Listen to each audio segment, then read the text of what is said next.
So find somebody who's a mentor, find somebody that can help you get out of your comfort zone, stretch your ideas, stretch your capacities, get out of that frog in a well mentality where you're just looking up and you can look outwards and you can achieve anything. So I don't doubt that anyone, myself included, can achieve all the things that they don't think are possible. Okay, so if you listened to the episode before, I shared about how I am going into this pregnancy with the idea of wanting to feel supported and empowered and confident. And a big part of this is making the decision to hire a doula on my birth team.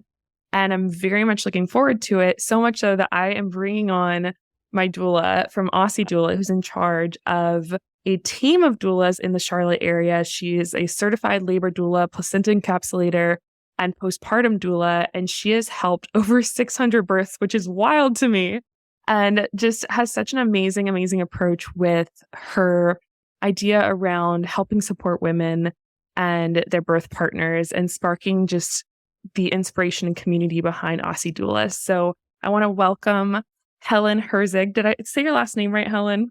Yeah, Helen Herzig. Perfect. Yeah, okay, awesome. So Helen, welcome to Confidently Uncomfortable. I am so glad you could be here today. I'm very excited to be here. Thank you for having me. Yes, absolutely. Helen has such a great team of doulas, so much so that I'm actually working with one of her amazing doulas named Debbie. And just the moment that I spoke with Helen on the phone, and Debbie as well, but when I spoke with you on the phone, you spoke just so passionately about how to support women and make them feel empowered throughout their birth. I honestly, before that point, I was not excited about giving birth. I was nervous. I wasn't excited. I wasn't looking forward to it. And something about our conversation just made me feel like, wow, like I already feel empowered and I haven't even done it yet. And I feel so excited for this next step. And it just feels like another chapter. So I'm really looking forward to that. But I'm curious because your passion is evident whenever you speak about what you do. But how did you decide to become a doula? What inspired this path? That's a great question, and one I get quite often. My career path was very accidental. I was actually with a friend and she said, I had a dream last night that you were my doula. So I asked her, well, what does a doula do? I kind of knew, but I didn't know the particulars. So she told me and I basically looked into it and she said, well, will you support me as my birth doula? Back in those days, 10 years ago, it was like looking at some YouTube channels and I read Ina May Garten's Guide to Childbirth. So I went and supported her with a couple of tips and tricks that I'd learned. And we had an amazing natural birth. And the labour and delivery nurse said, you're a fantastic doula.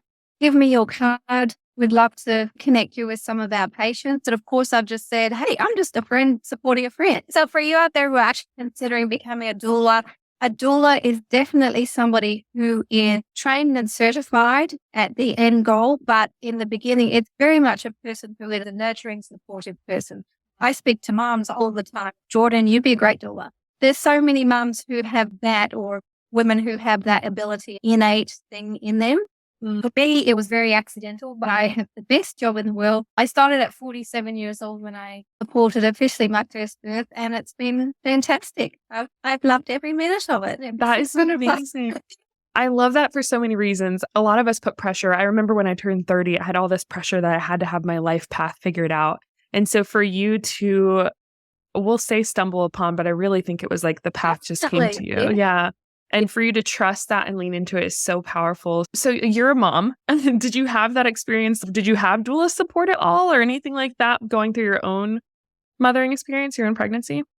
I did not. My husband likes to say that I was his doula through all of the births, but I think that I was just an intuitive birther and pretty much did what I needed to do. Yeah. I very much just did the process of birth. I've never really had a fear of birth, and I know a lot of our mums do. So we want to, I like to say, prepare, get you prepared and not scared. But no, I did not have a doula.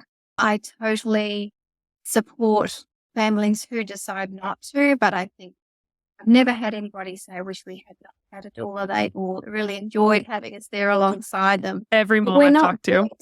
Yeah, and we're not there to take away the partner or the dad's purpose. We're there for the both of you. So we're a wonderful team that comes together. Like I like to say, you're the bride, husband's the bridegroom, and we're there as the bridesmaid to help everything coordinate really well. You're never too old to do this, and you can, whatever you want to do in life, everybody is go with it. Let the universe decide what you want to do. And like I said, 47 years old, I became a doula, and who'd have thunk it? I was homeschooling all my kids, and the universe had a different path, and I'm so glad I went with it. Oh, I'm so glad too. I love that you followed that path. And it seems like it was a very intuitive approach when you were getting started. Also, the term prepared and not scared, that's beautiful because it's like, that's what we want. So when it comes to being prepared, how do the Aussie doulas, your team of women, how do they support moms before, during, and after birth? What does that look like for someone getting that support? Okay. Yeah. Basically, when I started out, like I said, it was just me on my own. And just over the last 10 years, our company has grown, and I have a great team of doulas. I like to say I'm a unicorn magnet. I attract amazing women that work with our company. So we have over the years just basically organically brought on different services. We have our birth doulas, we have our postpartum, we have childbirth education. So this has all come along organically. So before the birth, we have a fantastic childbirth education curriculum that we have. It's a lot of fun. One of our doulas, Carly, it's from England, and she's very fun, very funny. And she has everybody entranced for 5 hours. We're all giggling, and it's a lot of fun in the class, and everybody that enjoyed it has enjoyed it and learned a lot.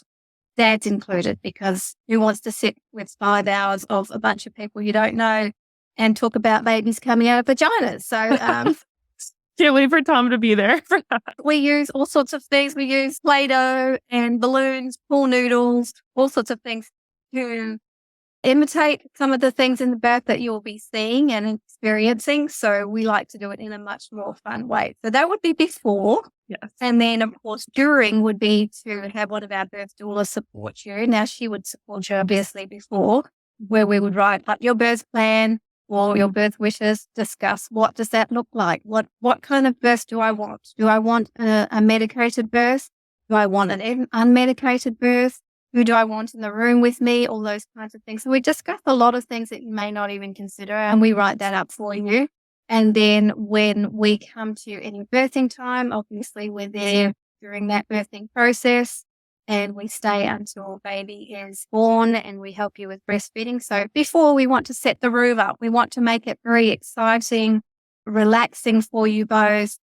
We bring our twinkly lights. We have our affirmations. We have our diffusers. We bring that then atmosphere into the birthing room, especially in the hospitals. The nurses love our rooms because they're very chill.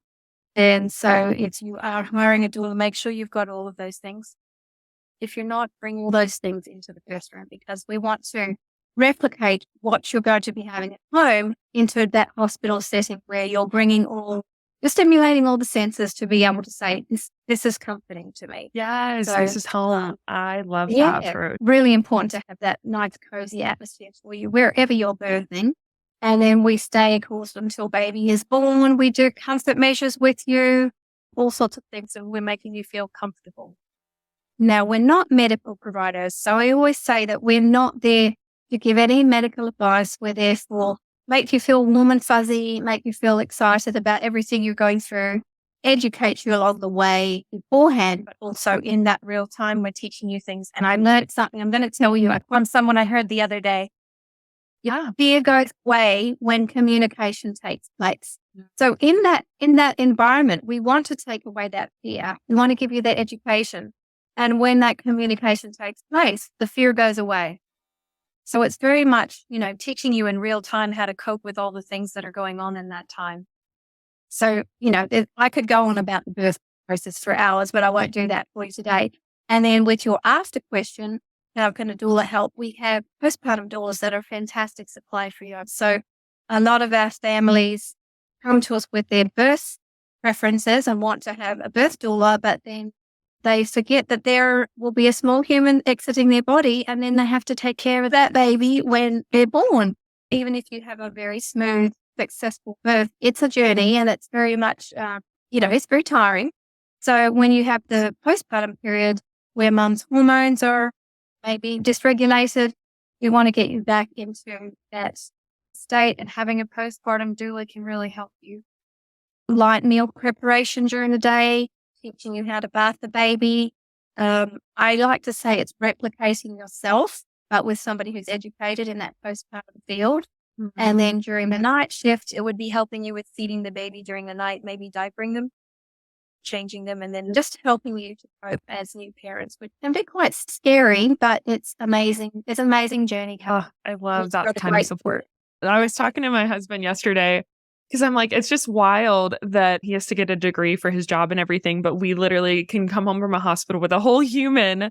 And it's just like, okay, like good luck type thing. So having that type of support, like you said, with someone who has been there before, who has done this, who knows what they're doing, I think just is such a relief, because there's just stress and things like that. And there's so many hormones and all the things happening. So I love that. And then the birth plan, you mentioned about getting support with your birth plan. You were so right. Because when I was on the call with Debbie, which she was amazing, she got on a call with me right away because I wanted to do that before I just like talked with the hospital, because they were calling me. You don't know that, but that's what she did. And there were just so many things that we talked about that I hadn't even thought of, but I'm like, yes, I absolutely agree with that. And the other thing that you mentioned is the ability to, you're not medical professionals, but you're going to support what we ideally want, but then understanding that it's not always going to work as perfectly as we plan all the time, but still having that plan. So what advice, when it comes to like a birth plan, and especially I'm just coming from my perspective as a mom, what advice would you give a pregnant mom who is fearful or not super confident yet in their ability to give birth naturally? That's what they're interested in. Is that something you're like, okay, that's definitely the be all end all is to do a natural birth? Or like, what are your thoughts on that? Your opinions just as a doula and just as a woman? I'm super interested. Yeah. And that's a great question, because I always ask when I do an intake form or intake call with all of our mums, I always ask them, what kind of birth are you preparing, or what are your goals? So it doesn't mean what is that plan, but what are your goals for this birth? So a lot of our mums would like to go naturally. A lot of them want to have an epidural. Some people will ask, do doulas support medicated births? And we absolutely do. I would say probably a good 50% of our families actually do want to have pain management births.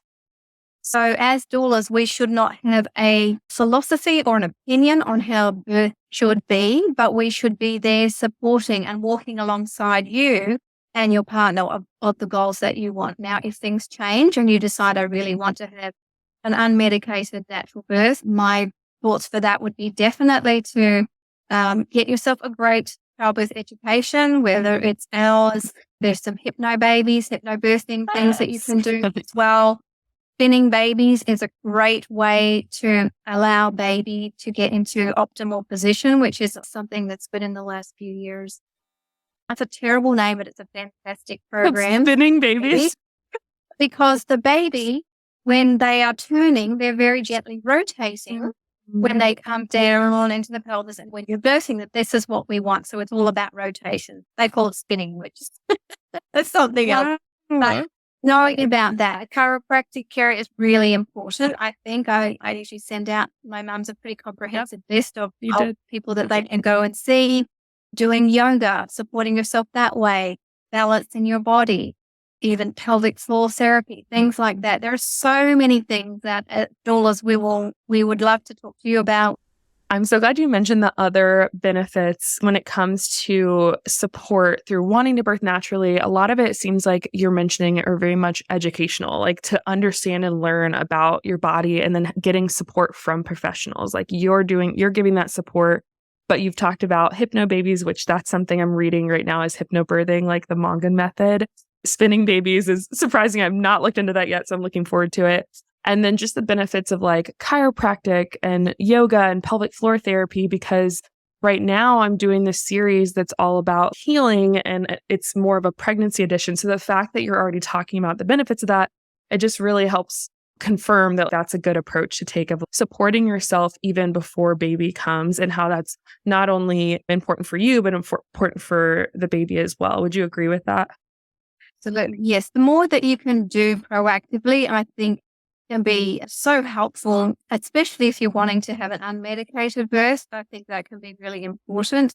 Going back to the chiropractic care, I always love to recommend that our mums go to seek chiropractic care, even if you are not feeling aches and pains. So chiropractic care is much more of a wellness base for me.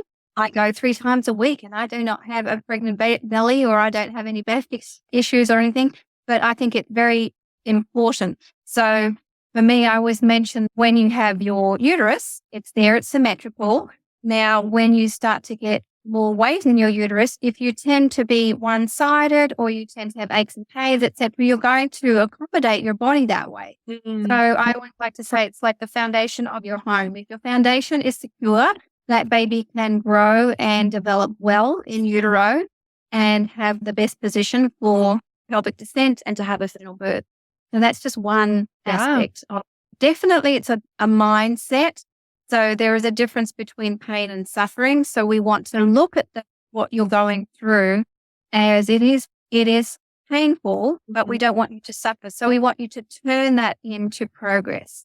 So as you're going through, learning with methods of breath work, meditation, all of these kind of things, going very inward. So if you're wanting to have a natural birth, doing some yoga meditation beforehand, listening to some affirmations, listening to things repetitively that may feel really kind of funny beforehand, but when you listen to them in that birth time, it's familiarity, it's comfortable.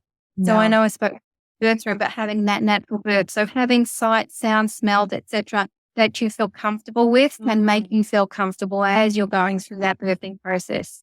I think that's such a great approach, tapping into all the senses. And that's something I teach with just like habit formation of the repetition, and how to really solidify that is through tapping into the senses. So I feel like that's a big thing too. You'd mentioned affirmations, and these are all things that people can do, as prepping for birthing as well, correct? To just help. So then when you are in labor, like you said, it's almost like it's already recognized within yourself, within your body. I think that's so beautiful.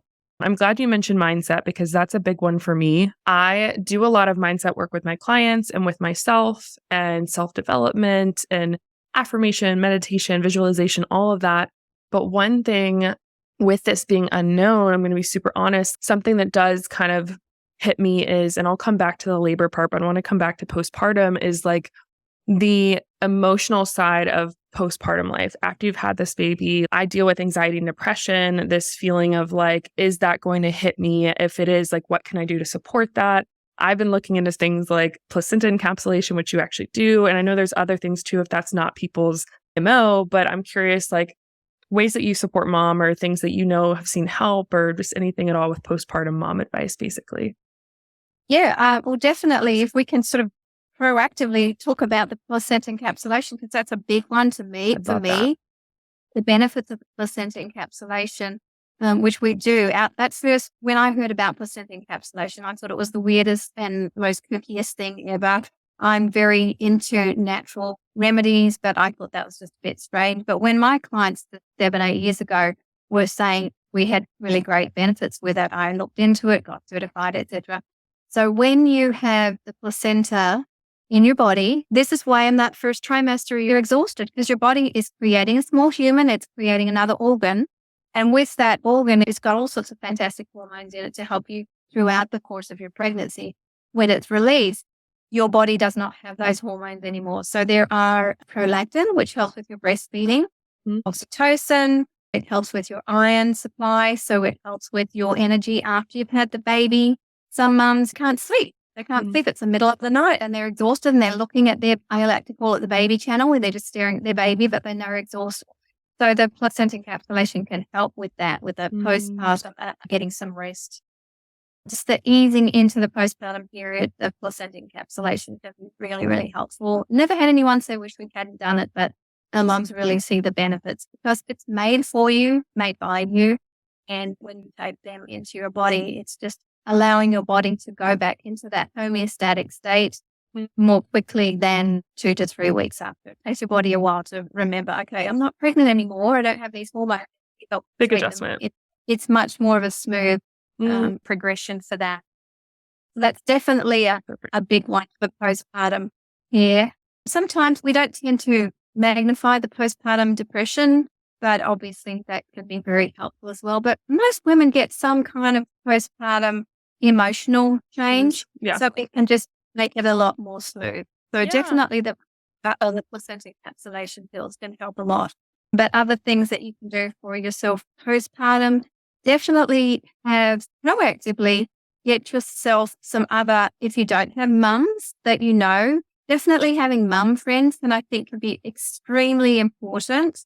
Have your tribe. Join, if you don't have a personal group of friends, join mums or pregnant mums in your city group or something like that. Find some Facebook mums groups in your particular area or something like that. I think it's really important to find those mum friends. Take care of yourself, number one. You're taking care of babies, definitely number one priority, but self-care and self-healing postpartum is important because we want to try, and especially in, I think, Western society, we want to try and do it all, have this perfect Instagram home, take care of everyone, but really self-care and prioritizing yourself is very important because for you to be well-rested, well-rounded, you can take care of your baby in a much better capacity. So thank you for speaking on that. I think just taking a proactive approach and a loving approach and not fearful, just like you said, and so prepared and not scared. So don't be fearful about the after, but just knowing like what are the ways that you're going to feel most supported. I love how you talked about postpartum doulas who are supporting with things like meal prep, or if you're not getting a postpartum doula, at least maybe asking for help and getting that sort of support, delegating things if you can. I think that that's definitely something that we've been talking about, which is great. Another thing that we've been talking about is just when I was talking about my birth plan with labor and some of the things that you just don't know when you're going, especially when you're giving birth in a hospital, you're just kind of going with it and doing what you think is the right thing. But let's say you're giving birth and you're looking for beneficial practices that mom can do to support her new baby right after childbirth that she can add to her birth plan. So when I was putting my birth plan together, Debbie was helping me, your doula was helping me with things that I had thought about, but I hadn't like really put together. And we talked about the pros and cons of different things, and it really, really helped me. So maybe kind of how the conversation you have with a lot of your moms, what that looks like when it comes to that birth plan. right, yeah, definitely. And a lot of the things that I know we had previously talked about are fantastic. So thankfully, the hospitals are much more proactive nowadays because I think of doula care, the way we've sort of not advocated for you, but I always, people say, will you advocate for me in the hospital? And I like to say, this is your story.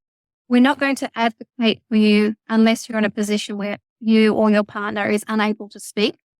But we're going to make reminders, we're going to give you prompts and remind you in that real time, Jordan, are you still wanting to perhaps delayed cord clamping? If the doctor was going to cut the cord sooner, we would say, hey, Jordan, is this still something you want? So definitely that's one of the things proactively is delayed cord clamping. Now, like I said, the hospitals are much more proactive. So delayed cord clamping is something that they will accommodate now. It can be between 1 to 5 minutes when it pulses out, but it's definitely something because 30% of the baby's blood volume is in the placenta. So after the baby is born and that placenta takes about half an hour for it to be released, that placental blood is coming back into the baby, which also allows the placenta to be delivered a lot more easily because there's a blood volume in it. That's a huge one. So definitely if your hospitals don't proactively do delayed cord clamping, do definitely ask for it between 1 to 5 minutes. I like to ask for it to be pulsed out until it's white and loose. So that's definitely something that you want to talk about. Golden hour is another one that we always love to do. So usually when your baby is born, they'll pop the baby on your chest and allow them to just stay there. Now, the reason they have that golden hour is baby's heartbeat will regulate, their temperature will regulate. It will be telling your body, hey, baby's here now. Let's start to think about baby's going to have cues to breastfeed, etc. So there's a lot more going on than just baby being there on your chest to bond. There's a lot going on there. Now, the vernix on the skin, that's definitely something that you can ask to be kept on. And they generally don't rub that off now. So vernix, for anybody who doesn't know what that is, it's the kind of, they call it baby cheese. It's milky white kind of. Like it's a sort of like Vaseline. It's what it does is it helps to create the barrier between the baby and the amniotic fluid. So if you go into a swimming pool and your hands are in there for an hour, you're going to get pruny fingers. So it stops the baby from being pruny. It also has a lot of benefit in it. So if you keep that vernix on, that's going to eventually, within about 20 minutes, it will just go into the baby, So that's going to That's be great. good. Obviously, that's skin to skin care, the vaginal checks. Basically, you've checked some really good ones here. When you go into the hospital, they will want to do a baseline vaginal check to see where you are. So when labor progresses, they know that your body is progressing. So that's one thing that they will ask for you to have the first vaginal check when you go into the triage room. But after that, you can refuse a vaginal check. You don't have to do that because that can bring in bacteria. And so you don't have to have that unless you want to. I do like to say, do life until you do labor. So if you're wanting to be at home as long as possible and have an unmedicated birth, definitely stay at home as long as possible. If you do have a doula, usually she will come to you and you can do labor at home as long as possible. And then, go into the hospital when things get hot and heavy. But definitely do life until you do labor is something I tell all of my families. And it's not to minimize you. It's just to don't look for it, because the longer you think that you're in labor, in parenthesis, the longer your timeline will be. And we really want you to just go along with life until you feel like, am I having a twinge? Yeah, I'm going to go on with life. Even, I would say our mums who have second babies, usually they're minimizing their labor because they have a small child, a toddler. Oh, we've got to put the baby to bed first. We've got to do this, we've got to do that. So There have really to do life, yeah. and that's a big one when people say, what's your one golden nugget? Is, don't look for labor. It will find you when you're ready. And yeah, I think all the things we've talked about, the golden hour, delayed blood, clamping, skin to skin is amazing. Nurse vaginal checks, and that baby nice and cheesy. Right. Cheesy baby. I love it. No. This was so helpful. I love it. Like when I've had conversation with you, when I had conversations with Debbie, be able to talk through this and also getting the support, knowing, yes, I personally am wanting to go in with a natural birth, medication-free birth. However, I've never given birth before. I don't know what that could look like. So the fact that you all are so supportive of understanding like, hey, plans can change, we can shift, but you're going to still support the mother and baby and the family regardless, which is such a beautiful thing. I think it's a great approach. It's very much a community approach, which I think is one of your pillars when it comes to what you value personally, as well as within Aussie Doula, the entire company. And I just think that support is so important. And I had one of my moms actually ask this question that I want to end with before I go to some fun questions. But as far as just postpartum mom advice, just like after having a baby, what would you say to a mom who just had a baby? Like, whether it's advice, encouragement, you've been there more than me. So I'm just curious if there's anything that's coming up for you in your heart. Yes, definitely. I would say don't compare, because your story is completely different to somebody else's story. I'm just going to go back a little bit with with your birth story. Your story is your story. So for us as birth support people, we don't guarantee any kind of outcomes, but what we want for you is to look back at your birth story and say, I feel very much like I was taken care of. And that, for me, as a doula, is the most important thing, is that you were listened to, you were taken care of, you were educating you for real time. And mum can say, wow, maybe I checked all of my boxes and I got all the things I wanted for my birth. Maybe I got nothing from what I wanted. Maybe, or went completely different from what I expected. But everybody listened to me. I was educated in real time, and I feel positive about my birth. That to me is a really big takeaway from having a positive birth experience. One example, I had a mum who had, with her first baby, we had a planned C-section because her baby was breech and she had a planned C-section. We had an amazing C-section. We were able to go in, we were able to take photographs, and it was very gentle and very planned. So it was beautiful. With the second baby, we had all the box checks with having a positive vaginal birth. So we had two very different birth experiences, but both very positive. And Mum's takeaway was that, I couldn't plan some things, but I could be listened to, and that was important for me. Definitely self-care, take care of yourself. I think that is really important. Don't compare to anybody else's story, because like I was just explaining, your story is not somebody else's story. Take all the help you can get. If somebody mentions to you, oh, I'd love to help, just let me know what I can do. Have a checklist of all the things. Yes, I would love to have, maybe your best friend can plan a meal train for you.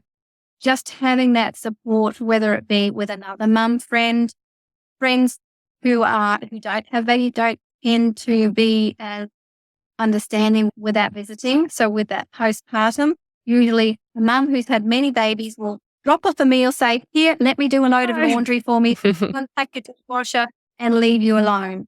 Somebody who maybe has not had a baby will want to hold the baby and do all the things, where mum really just needs to nurse the baby, hold them, and then have somebody else help. So definitely having some outside help can be huge in a physical capacity, but also an emotional support person for you as well, whether that be mum, best friend, family, your doula. We want to make sure that you're taking care of after when you meet this little sweet baby. And sleep. Do as much as you can to get that rest. Oh my gosh, I love this. Okay, thank you. I basically am taking this all in personally, Sorry, so thank you. I've got millions more. They're just popping out of my brain. No, I love it. I'm rolling with it. No, it's so good. I just appreciate you sharing and being so open, and just, I know that people listening to this are going to already feel supported, even though they haven't even reached out to you yet. So just getting that kind of support, not feeling alone, and recognizing like you can feel confident even when it's an uncomfortable or like there's pain involved in a situation, like you can still tap into that confidence. And it's something that I feel like you have a gift for, because you're helping women do it every single day, which is just so beautiful. So I love everything you're doing. Thank you. I'm going to end with just some fun, random, rapid fire questions that I didn't give you, so you don't have them.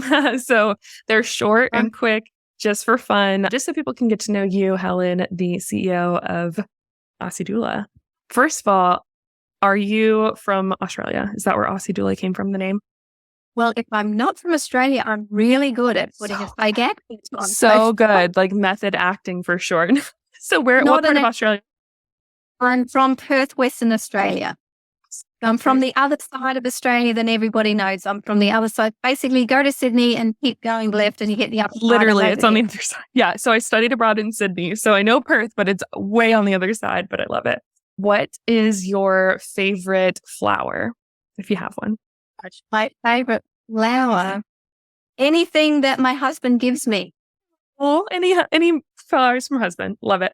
Who's your favorite child? I'm just kidding. We don't have favorite childs, right, as moms? Well, that depends on the day. That's a great answer. I'm stealing that. I love that. From mothers of multiple children, it depends. And it also depends, and this is probably an episode for another time, depending on what stage your children are, they're either delightful or they're dreadful. So your favorite child depends on the day and the period of life that they're in. That's such a good answer. Such a good mom answer. What's your favorite holiday? Do you have a favorite holiday you love to celebrate? I actually love Halloween because I love to dress up. I love to be silly. I feel like my inner child is never going to die. And so whenever it's an opportunity to dress up, Halloween. I am the same. I'm so excited to have a bump and dress up the bump for Halloween. Stay tuned for that. What is you might not have a favorite, but what's your favorite parenting book or like podcast that you recommend to a lot of your clients? Or read yourself? Well, you know what? I can't recommend anything right now because I leave that to my fabulous team to be doing now, and I'm taking care of all of my mummies and my doulas together. So they'll look it up and they'll check it out. And if you guys follow them on Instagram, I'm sure you'll get some good info there too. I'll get some for you. How's that? That sounds great. And then maybe you have an answer for this one. What's one item, or maybe you've heard or personally, but what's an item that you think every mama needs on her registry before she has a baby? Well, okay, this is going to be really basic, but diapers and the wipes. Honestly, I feel like because I'm from an older era where all of these fabulous things that we have these days are Gadgets. amazing hands, but I didn't have any of them. So now I'm like, these are awesome. But honestly, when people say, what do you need? Diapers and wipes, whether that be cloth diapering, I Yep. will say cloth diapering on a newborn is a lot of work. Good to So know. put yourself into that. I'm going to do all the things very holistically. I will say from my daughter who has a 5-month-old, she loves the Windy and she loves the nose Frida. She loves the Shusha. I've heard Which of is- that. It replicates the sound in the womb. So it's very shush, shush, shush, shush, shushy. Mhm. And it's for new babies. There's probably actually a million different things I could recommend, but I I'm love actually it. So with confidently comfortable, this is a personal question for you. You said you were open book. So confidently Definitely. and comfortable is all about stepping outside of your comfort zone in order to step into your confidence. I definitely feel like I'm doing this in my next chapter with pregnancy and giving birth. Is there something in your life that you're working on right now? It could be within your business, within just personal life that is a little outside your comfort zone, but that you're really lit up and excited about.